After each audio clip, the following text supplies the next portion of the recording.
अस्सलाम वालेकुम स्टूडेंट्स, मैं हूं आपका फिजिक्स टीचर कमर मोहम्मद नबील और आप इस वक्त हैं नबील्स ऑर्बिट में। तो चलिए स्टार्ट करते हैं आज का टॉपिक।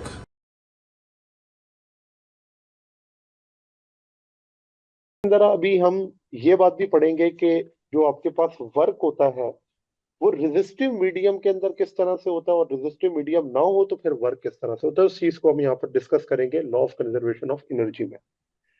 देखिए, जब हम कंजर्वेशन ऑफ एनर्जी की बात करते हैं तो हम ये डिस्कस करते हैं कि एनर्जी जो है वो ट्रांसफॉर्मेशन है from one form to another. तो मैं यहाँ पर क्या लिख सकता हूँ कि law of conservation of energy में it is a transformation transformation of energy from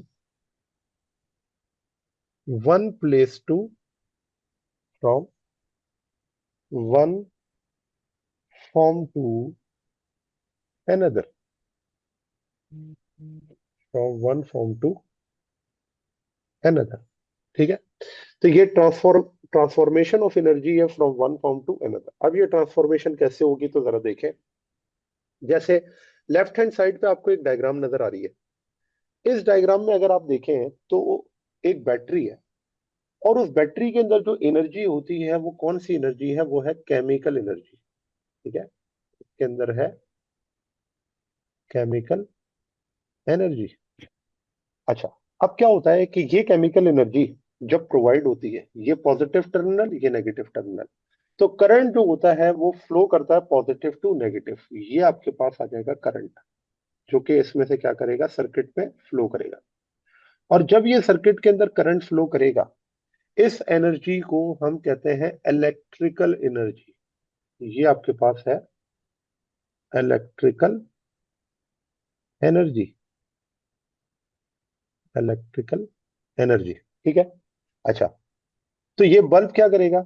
glow करेगा, और बल्ब के ग्लो करने के साथ साथ हीट भी प्रोड्यूस होगी। इट मींस यहां पर दो चीजें आ जाएंगी, एक heat plus light, heat plus light.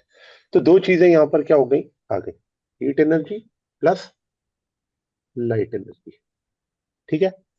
अच्छा, तो law of conservation of energy में आपको ये समझ आया कि किस तरह से हमने क्या किया, ट्रांसफॉर्मेशन। सबसे पहले स्टोर्ड एनर्जी कौन सी थी? केमिकल फॉर्म में। वो एनर्जी पहले कन्वर्ट हुई चार्जेस को फ्लो करवाने के बाद, किसमें? इलेक्ट्रिकल में। और फिर ये इलेक्ट्रिकल एनर्जी किस में कन्वर्ट हो गई? लाइट और हीट में। तो इसका मतलब energy neither created not destroy, it is transform from one form to another. अगली बात, इसी तरह से राइट हैंड साइड पे भी एक एग्जांपल देख लें। और इस एग्जांपल के अंदर क्या है कि एक कैटापल्ट है, और उसमें क्या होता है कि मैंने एक स्टोन को स्ट्रेच किया। ये स्ट्रेच करने के लिए जो मैंने मस्कुलर एनर्जी इस्तेमाल की, वो मस्कुलर एनर्जी इसमें कन्वर्ट हो गई किसमें?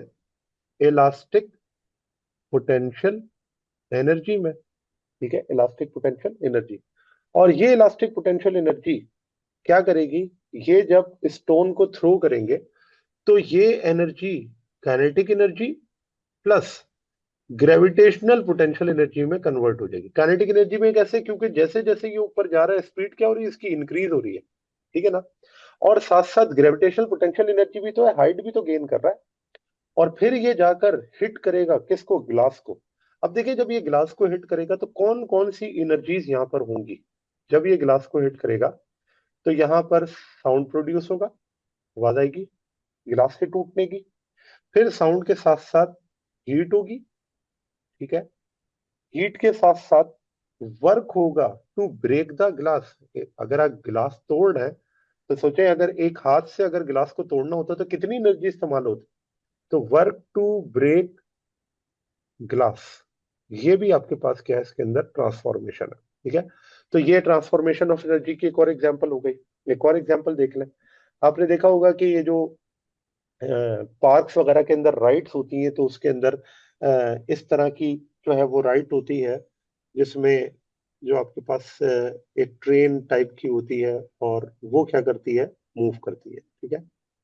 अच्छा, अब ये यहाँ से क्या कर रहा है? मूव कर रहा है। मैं कह देता हूँ ये पॉइंट है ए, और मैं यहाँ पर कुछ पॉइंट्स चूज कर लेता हूँ। ये पॉइंट है बी, ये पॉइंट है सी, और यहाँ पर ये पॉइंट है डी। और इसकी भी मैं पोजीशन हर जगह ड्रॉ कर देता हूँ कि बी पॉइंट पर आएगा तो कौन कौन सी एनर्जीज होंगी, सी पॉइंट पर आएगा कौन सी एनर्जीज होंगी, और डी पॉइंट पर आएगा कौन कौन सी एनर्जीज यहाँ पर इन्वॉल्व होंगी। ठीक है। अच्छा, अब देखिए, जब इसने स्टार्ट किया ए पॉइंट पर, तो ए पॉइंट पर इसके पास कौन सी एनर्जी थी? वो थी सिर्फ ग्रेविटेशनल पोटेंशियल एनर्जी। क्यों? क्योंकि यहाँ पर इसकी स्पीड क्या थी? जीरो। अब इस ए पॉइंट से ये मूव करके आती है ट्रॉली नीचे, ठीक है। और जब ये यहाँ पर आएगी तो आप जानते हैं कि gravitational potential energy B point पर आके कन्वर्ट हो गई होगी किसमें? काइनेटिक एनर्जी में। और इस काइनेटिक एनर्जी की वजह से ही ये इस लूप को अडॉप्ट करेगी। और जब ये अडॉप्ट करेगी तो ये आपके पास डिस्टेंस आर के अंदर ये क्या कर रही है? मूव कर रही है। तो जब ये मूव करेगी तो इसमें सी पॉइंट पर आने के बाद, सी पॉइंट पर आने के बाद इसकी जो एनर्जी होगी वो किस में कन्वर्ट हो जाएगी? तो देखिए, सी पॉइंट पर ये रुकेगी नहीं, इसने सी पॉइंट पर बड़ी तेजी से गुजरना है। तो यहाँ पर दोनों एनर्जीज होंगी, काइनेटिक एनर्जी भी और ग्रेविटेशनल पोटेंशियल एनर्जी भी।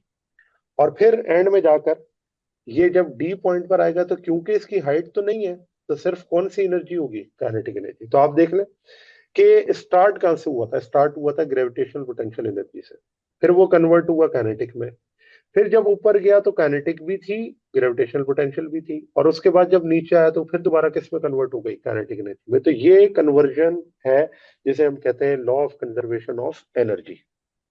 फिर यहां पर आ जाए कि हीट को भी हम एनर्जी कहते हैं। तो अभी हीट किस में आती है? काइनेटिक में या पोटेंशियल में? क्योंकि हम दो एनर्जीज पढ़कर आ गए। तो देखिए, याद रखें कि हीट जो है उसको मैं दो तरह से रिलेट करता हूं, एक स्पेसिफिक हीट और एक लेटेंट हीट। ठीक है। इस चीज को हम थर्मोडायनेमिक्स में भी जाके डिस्कस करेंगे। तो एक आपके पास होती है स्पेसिफिक हीट और एक होती है लेटेंट हीट। दोनों एनर्जीज है, ठीक है। ये है लेटेंट हीट। तो स्पेसिफिक हीट क्या करती है? ये टेम्परेचर को चेंज करती है। स्पेसिफिक हीट यूज होती है change in temperature, change in temperature. जबकि जो लेटेंट हीट है वो किस लिए होती है? Change in state, change in state. अब देखें, जो एनर्जी टेम्परेचर को चेंज करती है, तो टेम्परेचर का ताल्लुक है काइनेटिक एनर्जी के साथ। तो इसका मतलब ये हुआ कि जो स्पेसिफिक हीट है वो एक्चुअली क्या है? वो है काइनेटिक एनर्जी की फॉर्म। जबकि जो लेटेंट हीट है वो क्या है? क्योंकि ये चेंज इन स्टेट की बात कर रही है ना, चेंज इन स्टेट का मतलब सॉलिड से लिक्विड, लिक्विड से गैस। तो आप जानते हैं कि जब सॉलिड से लिक्विड में कन्वर्जन होती है तो सॉलिड से लिक्विड में कन्वर्जन एक्चुअली पोटेंशियल एनर्जी की चेंज की वजह से होती है। ठीक है ना, पोटेंशियल एनर्जी चेंज होती है तभी तो स्टेट चेंज होती है। ठीक है। तो ये हीट की जो दो फॉर्म्स है वो काइनेटिक और पोटेंशियल दोनों के अंदर आती है। ठीक है। अगला, अब आते हैं इंटर कन्वर्जन ऑफ एनर्जी के ऊपर, जिसमें हम बात करते हैं कि work done in resistive forces और work done without resistive forces हम किस तरह से पढ़ रहे होते हैं। तो देखिए, इसके लिए मैं आपको बता दूं कि जो एनर्जी की कन्वर्जन है वो किस तरह लिखी जाती है। तो उसे हम लिखते हैं, जब कभी भी एनर्जी की बात की जाएगी इनिशियल, तो वो बराबर होगी किसके? फाइनल के। और अगर इसके अंदर इन्वॉल्व है फ्रिक्शन भी, तो फ्रिक्शन के लिए हम थर्मल एनर्जी भी क्या कर देते हैं? ऐड कर देते हैं। यो फ्रिक्शनल लॉसेस से रिलेटेड है। इसका मतलब ये वाला फैक्टर जब तक वो आपको नहीं बताएगा तब तक आपने ऐड नहीं करना है, तब तक सिर्फ और सिर्फ क्या होगा? इनिशियल और फाइनल होगा। तो ये जो एनर्जी है वो एक्चुअली कौन सी है? वो है फ्रिक्शनल लॉसेस की वजह से। ठीक है ना। अच्छा, अब अगर फ्रिक्शन लॉसेस नहीं है तो फिर क्या है? तो फिर तो इनिशियल और फाइनल ही है, बस थर्मल है ही नहीं। ठीक है ना। अब इस चीज को जरा सॉल्व करते हैं किस तरह से। केस आपके सामने है, वो ये है, एक ब्लॉक है जो कि ड्रॉप हो रहा है एक हाइट से। ठीक है ना। अगर ड्रॉप हो रहा है तो इसका मतलब इसकी इनिशियल स्पीड क्या है? जीरो। ये बॉल आए, ये ब्लॉक जब ड्रॉप होगा तो इसकी वेलोसिटी नीचे आते हुए क्या होगी? वी, क्योंकि बढ़ रही है। और इसने आकर अपनी हाइट कवर करनी है जब ये ग्राउंड पर पहुंचेगा। अब यहाँ पर अगर हम देखें कंजर्वेशन ऑफ एनर्जी अप्लाई कर कर, तो ये क्या है कि जितनी एनर्जी लॉस होगी वो कौन सी लॉस होगी? पोटेंशियल। वो इक्वल होगी किसके? कितनी एनर्जी गेन हुई है? काइनेटिक एनर्जी गेन के, ठीक है ना? तो यहां पर जो पोटेंशियल एनर्जी लॉस है वो किसके बराबर है? तो वो है mgh इज इक्वल्स टू, और काइनेटिक एनर्जी गेन किसके बराबर है? उसे हम लिखते हैं हाफ एम वी स्क्वायर। ठीक हो गया ना? तो यहां पर अगर आप देखें, ये m से ये m क्या हो गया? कैंसिल। तो अगर आप ये जानना चाहते हैं कि ये वेलोसिटी कितनी होगी किसी भी पॉइंट पर, या जब ये जमीन पर पहुंचेगा तो ये वेलोसिटी किसके बराबर होगी, तो मैं इस वेलोसिटी का फार्मूला लिख सकता हूं, √2gh। ये आपके पास है वो वेलोसिटी जो कि आप फाइंड आउट कर सकते हैं इस एनर्जी के कन्वर्जन ऑफ एनर्जी के फार्मूले से। अच्छा, अब सोचें कि अगर ऐसा हो कि वो आपसे पूछ ले कि जब ये नीचे आ रहा है, नीचे आते हुए पी पॉइंट पर पहुंचकर इसकी जो स्पीड है वो क्या होगी, या इस पर एनर्जी क्या होगी? तो देखिए, अब पी पॉइंट पर ये क्योंकि ग्राउंड पर नहीं पहुंचा, इसकी हाइट 0 नहीं हुई, इस हाइट को मैं कह देता हूँ ये है h1। ठीक है ना? यानी कि जमीन से जब ये हाइट h1 पर है तो उस वक्त इसकी जो स्पीड है वो क्या होगी, ये मैंने फाइंड आउट करना है। अब इसके लिए कैसा फार्मूला लगाऊं? ये फार्मूले से तो नहीं फाइंड आउट हो सकता है, ये तो फार्मूला तब लगेगा जब ये आकर जमीन से हिट करेगा। अब जरा देखिए इसको किस तरह लिखेंगे। इसको आप इस तरह लिखेंगे, अगेन पहले पॉइंट पर जो पोटेंशियल एनर्जी है वो है 1। जब नीचे आएगा तो ये आपके पास जो काइनेटिक एनर्जी होगी, ये इसके अंदर क्या होगी? इंक्रीज। और काइनेटिक एनर्जी के इंक्रीज होने के साथ साथ यहाँ पर क्योंकि पोटेंशियल एनर्जी भी मौजूद है, उस पोटेंशियल एनर्जी को मैं लिख देता हूँ ये। ठीक है ना? तो आप देखें, जो टोटल आपके पास काइनेटिक एनर्जी, पोटेंशियल एनर्जी है, वो किसके बराबर है? वो है mgh। जब कहां पर है? अपनी हाइट पर, जहां पर आपने क्या किया, उसे ड्रॉप किया। ठीक है? अच्छा, दूसरा, काइनेटिक एनर्जी किसके बराबर है? Half M V square. और तीसरा, उस हाइट पर जहां पर आपने इसको कैलकुलेट करना है वहां पर h1 हाइट है, तो ये क्या हो जाएगा? mgh1। ठीक है ना? ये पॉइंट हो गया 2। अब आप क्या करें, इसको रीअरेंज कर लें और वेलोसिटी का फार्मूला फाइंड आउट कर लें। तो आप देख लें, मैंने यहां पर भी यही किया कि जो एनर्जी गिवन है वही एनर्जी कन्वर्ट हो रही है किसके अंदर? अदर फॉर्म्स के अंदर। तो जरूरी नहीं है कि आपको वो बिल्कुल ग्राउंड पे लाके कैलकुलेट करने के लिए कहे, वो आपको सेंटर में भी कहीं पर कह सकता है कि आप कैलकुलेट कर कर बताएं। ठीक है? अच्छा, अब यही चीज अगर फ्रिक्शनल लॉसेस के साथ हो तो फिर उसको हम किस तरह से यहां पर लिख सकते हैं? तो देखिए, फ्रिक्शनल लॉसेस के साथ लिखने के लिए आप इसको इस तरह लिखेंगे कि जो हाइट है जहां से आप ड्रॉप कर रहे हैं, इसे मैं कह देता हूं ये है ड्रॉप। तो यहाँ पर इनिशियल वेलोसिटी 0, लेकिन नीचे आते हुए ये वेलोसिटी किसके बराबर होगी? v के बराबर होगी। और जो हाइट है वो क्या है? h है। ठीक है ना? तो सबसे पहले अगर हम यहाँ पर लिखें कि पोटेंशियल एनर्जी लॉस हो रही है, काइनेटिक एनर्जी गेन होगी, और इसके अंदर वर्क डन होगा against friction. Work done against friction का एक बॉडी है जिसका मास m है, और उसको ड्रॉप किया जाता है एक सम हाइट से, यह हाइट है h।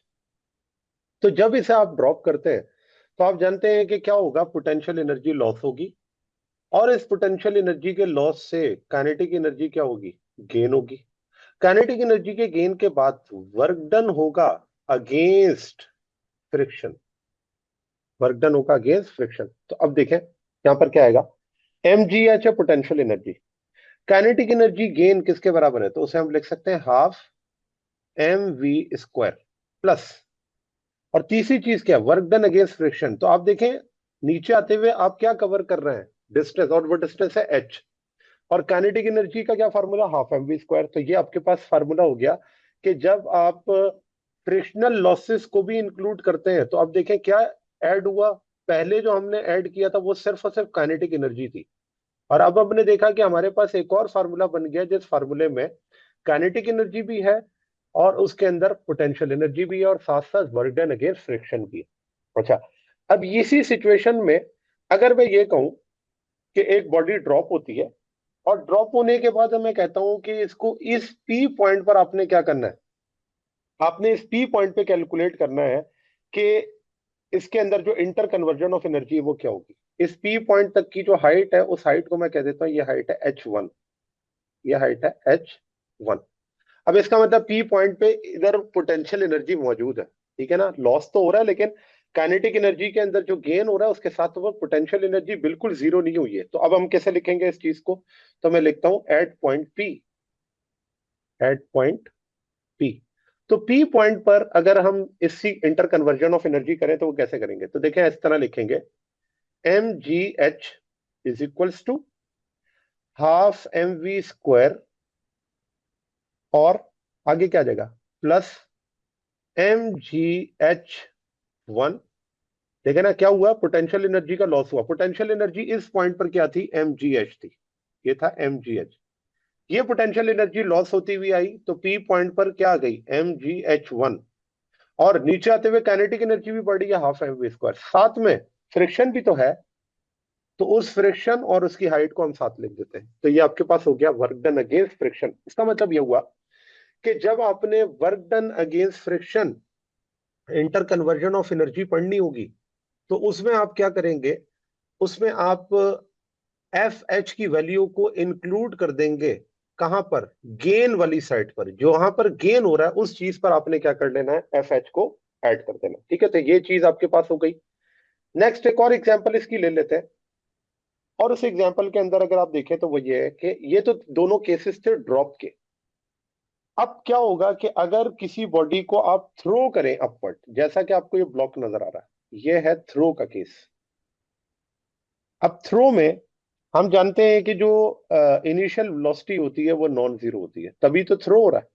लेकिन इस केस में अगर आप देखें तो हाइट क्या है, जीरो। बॉडी अपवर्ड जाएगी तो हाइट कवर करेगी, वो हाइट है h। बॉडी अपवर्ड जाएगी तो वेलोसिटी होगी जो कि इसकी इनिशियल वेलोसिटी है वो है v।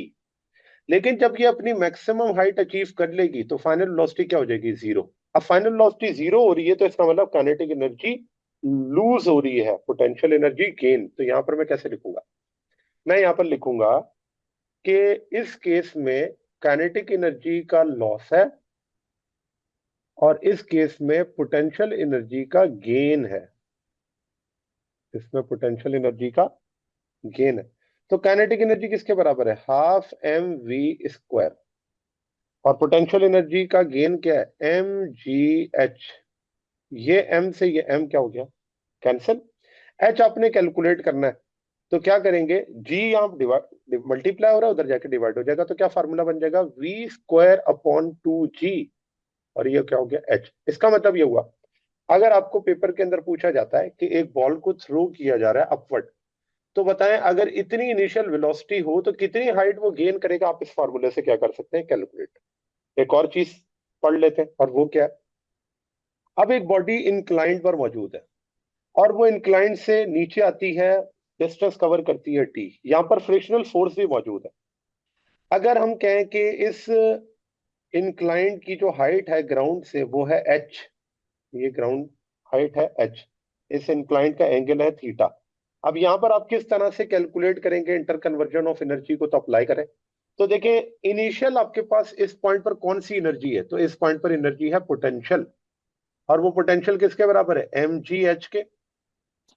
तो जब ये नीचे आएगा तो नीचे आते हुए एक तो इसने काम करना है वर्क किसके अगेंस्ट, फ्रिक्शन के अगेंस्ट, और नीचे आते हुए इसकी वेलोसिटी बढ़ जाएगी और यहां पर इसके पास कौन सी एनर्जी होगी, काइनेटिक। तो अब देखें इसको कैसे लिखेंगे, तो इसको हम इस तरह लिखेंगे कि इस केस के अंदर पोटेंशियल एनर्जी हो रही है लूज, पोटेंशियल एनर्जी का लॉस है, और किस चीज का गेन है, काइनेटिक एनर्जी का गेन है, और साथ में वर्क डन भी हो रहा है against the friction, work done against the friction.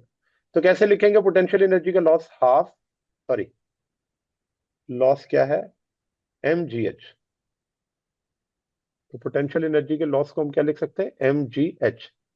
Kinetic energy का गेन क्या है, हाफ mv², और वर्क डन अगेंस्ट फ्रिक्शन क्या है, तो फ्रिक्शन को मैं लिख सकता हूं कि ये है फ्रिक्शन और d, f × d, ठीक है। तो ये आपके पास क्या हो गया कि किस तरह से इंक्लाइंड पर हम inter conversion of energy apply कर सकते हैं, ये मैंने आपको इसका जो है वो मेथड बता दिया। अब आगे आ जाए, ये तो हो गई हमारे पास इंटर कन्वर्जन ऑफ एनर्जी। अब अगर हमने इसके अंदर इसका लॉस निकालना हो कि कितना परसेंटेज लॉस होता है, ये कैसे फाइंड आउट होगा, तो याद रखें ये percentage loss in energy, percentage loss in energy, तो देखें वो इस तरह से निकाला जाता है कि जो भी लॉस है उसको आप रखेंगे ऊपर, डिवाइड करेंगे किससे, टोटल से, डिवाइड करेंगे टोटल से, और मल्टीप्लाई कर देंगे किससे, 100 से। ये फार्मूला है इसको कैलकुलेट करने का। अच्छा, ये जो टोटल यहां पर आपको लिखा हुआ है, ये टोटल एक्चुअली क्या होगी, इसकी इनिशियल वैल्यू होगी। इनिशियली वो कौन सा कितना गिवन है, आप इस चीज को यहां पर क्या करेंगे, सब्सटीट्यूट करेंगे। और लॉस क्या होगा, लॉस है वर्क डन अगेंस्ट फ्रिक्शन, ठीक है ना। उस चीज को हम कैसे कैलकुलेट करते हैं, तो देखिए ऊपर मैंने अभी आपको ये बात बताई है, क्या जो भी एनर्जी लॉस हो रही है उसको आप यहां रखेंगे, जो भी एनर्जी गेन हो रही है उसको आप यहां रखेंगे, और वर्क डन अगेंस्ट फ्रिक्शन, ठीक है, यही बात हम अभी तक पढ़ते हुए आए। तो यहां पर अगर आप देखें, जो एनर्जी का लॉस है ये आपके पास हो गया, और जो एनर्जी का गेन है और प्लस फ्रिक्शन है, ठीक है ना। तो ये दो चीजें हैं जो कि हम क्या करते हैं, डिस्कस करते हैं। तो एक इनिशियल हो जाएगा और एक आपके पास क्या हो जाएगा, फाइनल हो जाएगा कि किस तरह से आपने गेन और फ्रिक्शन, क्योंकि देखिए जो लॉस हो रहा है वो लॉस क्या है, जो पहले से मौजूद है उसी में से तो लॉस होगा, उसे हम क्या कहेंगे, इनिशियल। और जिसमें गेन हो रहा है या वर्क डन हो रहा है वो एक्चुअली क्या है, वो है फाइनल, ठीक है। इसी चीज को हम कह रहे हैं कि ये हमें हासिल हो रहा है। दूसरा, अगर यहाँ पे मुझे वर्क डन फ्रिक्शन कैलकुलेट करना हो, वर्क डन अगेंस्ट फ्रिक्शन, तो वो किसके बराबर होगा, तो उसे हम लिखेंगे energy loss minus energy gain, energy loss minus energy gain. तो इस तरह से आप क्या कर सकते हैं, फ्रिक्शन निकाल सकते हैं, और यही लॉस आपने इसमें क्या करना होता है, पुट करना होता है, ठीक है। जब आप इसको इनिशियल वैल्यू से डिवाइड करके मल्टीप्लाई करेंगे 100 से, तो आपके पास क्या आ जाएगी कि कितनी परसेंट लॉस या कितनी परसेंटेज लॉस हुई है इस एनर्जी की इस फॉर्म में, ठीक है। जी स्टूडेंट्स, तो ये था आज का हमारा टॉपिक। उम्मीद है आपको ये टॉपिक समझ आया होगा। अगर आप नबील्स ऑर्बिट में रहना चाहते हैं तो सब्सक्राइब करें और नई आने वाली वीडियोस के लिए बेल आइकन प्रेस करें। Thank you very much. अल्लाह हाफिज़।